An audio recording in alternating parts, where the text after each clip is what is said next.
Humble, be humble. Listen, it is really hard to be humble when you're this great. I really am humble. I just like to brag. Townsend's like a box of chocolates, and a box of chocolate is not humble. I write this one for me. This is my thing. Pride is my struggle.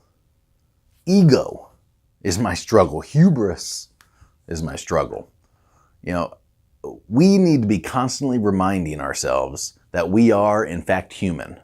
And we, by we, of course, I mean me, are very susceptible to becoming overconfident. Confidence, good. Overconfident, not so much. Falsely confident, definitely not. I have to remember, I did not achieve anything by myself. Other people helped me, influenced me, molded me. Parents, friends, mentors, even enemies all get to lay claim to shaping you into you and me into me. Whether good or bad, they had an impact. And I think it's 100% okay to be confident and proud of our accomplishments. It's easy for someone that has achieved success to allow it to go to their head and think that they're the greatest thing to grace this. I think it's 100% okay to be confident and be proud of your accomplishments. But it's easy for someone that has achieved success to allow it to go to their heads and think they are the greatest thing to grace this earth since Jesus. Or sliced bread, however you want to look at it. And that's where, me personally, I need to step back and check myself. And that's where other men need to do the same. Pride it's my struggle, and I'm not alone. A lot of dads, a lot of men have inflated egos, and it impacts their life in a bad way. I'm thankful to have married young, and I married well. Ryan has been there through everything with me. She can remind me of the times when I wasn't great. She can also build me up and remind me of when I was great. But she has the ability to pop my balloon head when it gets too big. And although she and I often disagree when my head has gotten too big,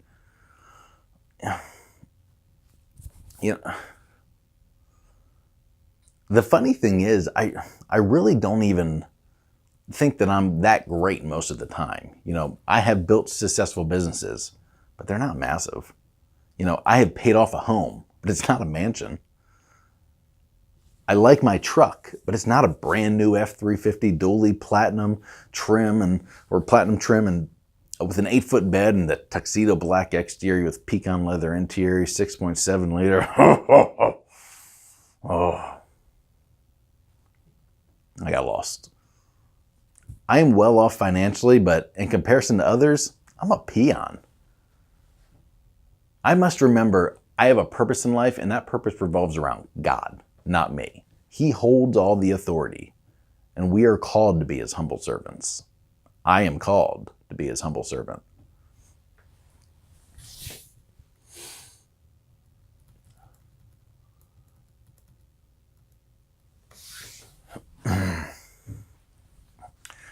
Religion is a big part of my life, and it helps me with my pride. There's nothing more humbling than going to church, getting on your knees and thanking God, asking forgiveness, asking for blessings, knowing in the big picture you're a tiny piece of the Great One's plans. Praying and talking to a higher authority is humbling. Giving's also a fantastic way to remain grounded and humble. It's really great to give because it opens up our hearts and it refreshes our spirit while reminding us of our role in the world. And it's good to give both our time, our time to help, and also as our finances. But if I can throw in a couple tips here, if we give all of our wealth away, we can no longer help people. So give wisely. If we give to people or organizations who mismanage that money, then we're not being effective givers. So you should conduct some research on the organizations and make sure they are actually using a high percentage of your donation to help people, not paying for advertising and absorbing overhead and payroll. Being thankful also combats pride. It keeps you humble. Thanks to God for just being born in America. Thanks to your parents, because without them, you would have starved to death. Thanks to the author of the book you read that gave you that idea or that mindset. Thanks to the teachers that taught you. It's hard to be successful in life if you can't, write and read. Thanks to friends that supported you and encouraged you. Hell, thanks to the guy that said you couldn't do it, so you did it to prove him wrong. Thank everyone for everything. That is a humbling experience.